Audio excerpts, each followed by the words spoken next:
Kahit hindi ko naramdaman yung pagpapahalaga mo sa akin, okay lang. At least hindi ako naging selfish. Kasi inuuna kita. Binigay ko sa'yo lahat, minahal kita ng totoo, at pinakita ko sa'yo yung best ko. Wala akong pinagsisihan doon. Ang sabi mo, di mo na ako mahal. Bakit ba? Ano ang dahilan? Bigla kang nagbago. Minsan napapatanong ka sa sarili mo, ano bang kulang? Ano bang mali sa akin? Yung binigay ko naman lahat pero bakit parang hindi pa rin sapat?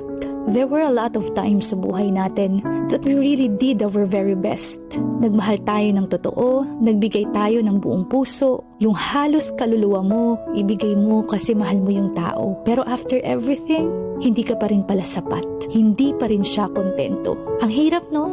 Hindi mo alam kailan ka ba talaga sasapat para sa ibang tao. Ano ba talagang kailangan para makontento? You keep on asking yourself, anong mali sa akin?